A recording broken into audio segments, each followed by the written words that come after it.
này chẳng lẽ thao dòng tê ha nè có thể cả mùa mừng qua nè là chan lim tầng lại chan lại nè con ấy này nè có thể cả mùa từ rồi mùa rồi thì mùa rồi thì toàn 30 rồi cả đây chẳng thế ép họ có khả năng về nó rèn họ rèn luôn đấy rèn này làm con có thể cả mùa rồi bắt rèn này đắp rèn luôn trong thế ép họ cả nhà ơi hai thầy dạy mình soi cho mấy cái con cua nha. Bây giờ mùa đầu tiên á, mùa đầu tiên cua nó ra nhiều lắm á. Sáng nay mưa to lắm, mình ở nhà muộn nên mình hết mưa mình vô có con bò. Con bò bây giờ mình thấy con cua nhiều lắm cả nhà ơi.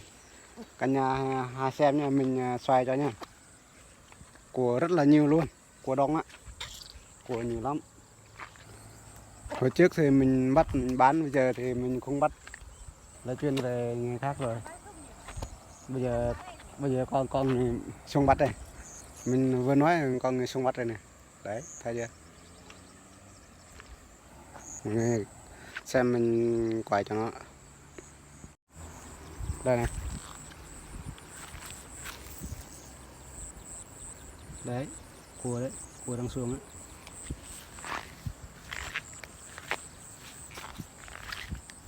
Cua nhiều lắm, đây này, cua này, đây này, nhiều chưa?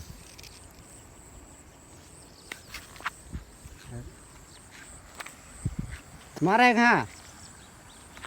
ha, này làm luôn à?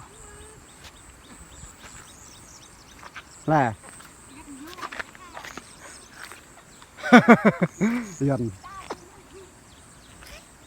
Anh ơi, qua đây bắt cua nhiều này, nhiều lắm, không có ai bắt này. Đấy, anh em người kinh bắt cua cho ăn hay sao? Đồ cua đồng nhiều thế này mà không có ai bắt. Năm ngoái thì có người bắt bán, bây giờ thì không có người bắt nữa. Đây cua này, cua như này, như mạ ha, nó canh lùi lúa là cua này, ở đây lúa đấy, ở đây này. Anh theo cái mương đây này, nhiều lắm.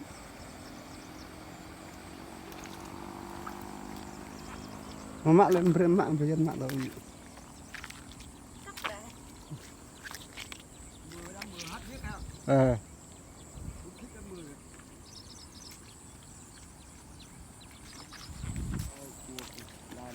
Đây này, toàn là con cua không.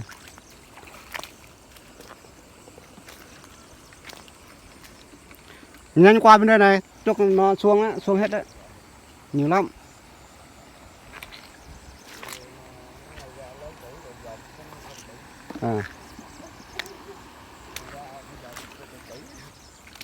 Này chỗ này xuống bắt cua này, bắt đầu mưa xong rồi xuống bắt cua này, nhiều lắm.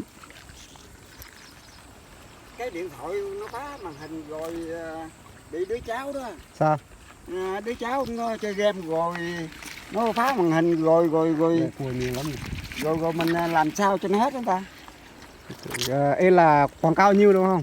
Hả? Đây là nó ra quảng cáo nhiêu hả? Không qua ra quảng cáo mà bị tôi vẽ cái bản vẽ, rồi cháu nó chơi game á, rồi bắt đầu nó thấy ai trong nó vẽ khác, rồi giờ nó phá màn hình. Bây giờ mạng thì coi nguyên mấy tháng nay mà bây giờ tôi mở không được. Chú mở được không? Không được đâu, chắc xuống tiêm á. Xuống tiêm hả? Xuống tiêm sửa nó mới cho. Rồi nó tích mạng bây giờ mấy tháng nay mà vẫn còn. Bị tôi nạp vô cái là 1 năm tôi mới nạp nữa. Thành thử ra xuống tiêm sửa cho nó mới cho. Đây gần đó không ta? Đây gần không? xạ cho co xạ la mình như này xuống đó đây tiền nó xuống đấy mình mới thấy bên này mà nhiều lắm cái lên trên đấy lên trên nhiều lắm bị tôi dòm không kỹ mình ra dòm đây đấy hai con luôn á đây này đây một con này đây coi chừng cái điện thoại nó rất cái bấm cái ủ lắm sao đâu đây này nho không lấy à đâu có thấy đâu thấy không thấy à bởi vì tôi đi dòm cho kỹ đi dòm cho kỹ đâu phải đi không mà muốn thấy đấy còn trẻ đây thấy đây còn trẻ thì khác đấy cái kia to kìa còn lớn thì đây này con này một con này đấy đen đó. Bởi vì lớn tuổi rồi thành ra đấy nó ở nằm khơi trên mặt nước thì thấy đây này nhiều này đây chưa trời ơi bên mông luôn nội ơi bên mông xương chưa xương chưa đầu mặt của quá là xương luôn kia bên mông trời ơi cái này ôi bên đây này chú ơi đây nè đây là mông kẹp luôn nội ơi đây hai con này đấy trời và con kia đang xuông đấy nó làm bạn đây này con đang xuông này nó đây một con này đâu xoát một con kìa đây nữa đấy nhiều lắm á chắc sáng nay chú lượm hết cái khu vực đây là chắc đa số luôn này chắc gì quá nhiều quá mà tôi đâu có cần đi đâu tôi đi vòng đây vô ăn ăn đi bằng cỏ ăn chứ ai mua chứ đâu có bán chắc gì đây này con này nhỏ xíu trời nhỏ ăn mềm nhỏ đỡ phải ý là có cái nhỏ đâu thấy đâu đây này con nho đây này cái này là ăn ngon lắm đây con kia đấy. ăn ngon miệng lắm chứ đâu phải nhỏ đâu rang đúng không rang ngon lắm á nó lưới rồi lấy cái này nè đặng nữa chùm lại không thôi sợ nó bò ra mới bắt mà như bằng này rồi mới xuống thôi mà như bằng này rồi may mắn quá may mắn luôn bây giờ mình tính gặp chỗ này chỗ này bắt cua này sáng này chỗ nó ra luôn thấy mình ra cúc bò chỗ con ra luôn ra bắt cua thật là may mắn á tính gặp chỗ này là thật là may mắn luôn may mắn cho mình may mắn cho chú luôn chú là có cua cua nó không kẹp lúa đấy có bắt cua nó không kẹp lúa con này ông nội ơi bắt đây cái bắt thoải mái ủa nó mất tiêu rồi lụm con tóc nó chạy giọt rồi không thấy luôn bắt thoải mái thôi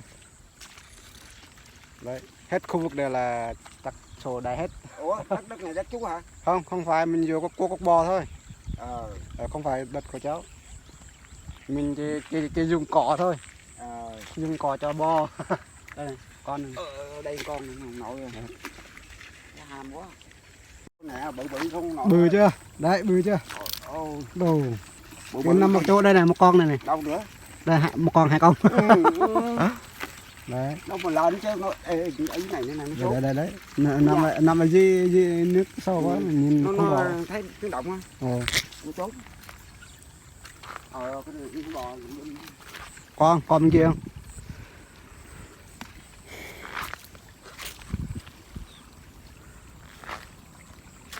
đây chú ơi đây nó đang lên đây này đấy ôi đây nè nó đang lên đấy hai ba con luôn này một hơi một cái đường này là nhóc luôn hồi xưa mình bẫy ở đây nhiều lắm á cái hôm người ta làm lúa cái sau cái đây này cái sau người ta làm lúa cái người ta thuốc nó chết chưa rồi người ta không thích người ta dăm lúa bị nó xuống chỗ này chỗ sâu này ôi rồi xuống dưới rồi đây này bây giờ nó chạy vô đó mà thấy mình nó chạy đi Tôi ra đây cái tha từ giống vậy đấy. là sao cái hai người làm sao hai vợ chồng đây nhằm khi mình kêu lộn thất bại lắm.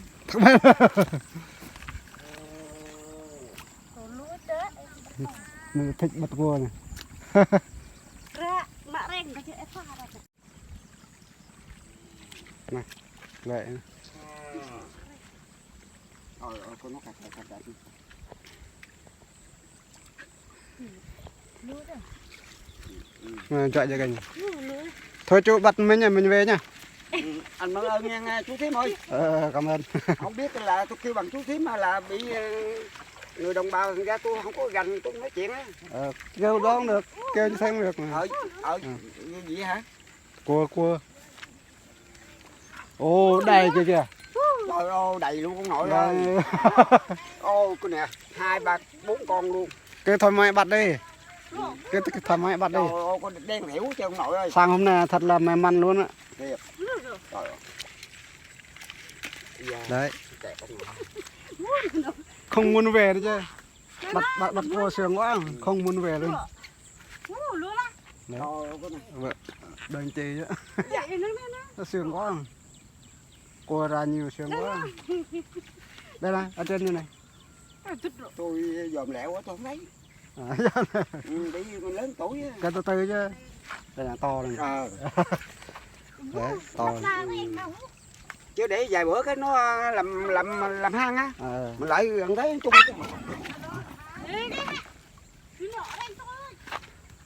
nó nằm ngoài cơ nè lê nè mau ạ thôi chú về nhá. Cảm ơn nhiều á. Mạ vào hệ cái mạ ạ mà mạ đen mình chưa đẹp dạ than mạ đen hả bữa đen luôn đây hôm nay mua nhà đây mạ đen mạ ạ thắm ai đó cái cảnh nè nè dữ màมึงcái nên chứมึงai chuyện này chứ không có thùng rồi những này nó mạ ạ này này nào đây mua đây lúa đây nè đây nào như sao ấy tích ra con cốc cái ra dòm em vào đúc này hoang leo á ngõ như sao rồi chừng chừng cao rồi đi nè rồi này đi nè lúa đi tịch đê đấy nha bố tịch đê là bự hơn mẹ bạn tôi như vậy như nó này nào rèn này xem ạ lẽ cả nhà mình về rồi về nhà rồi bắt cua thì cua nhiều quá không bắt nổi cho hai chú kia bắt đấy cho hai chú kia bắt đầy số nó về rồi mình về thôi bye bye bye nhé.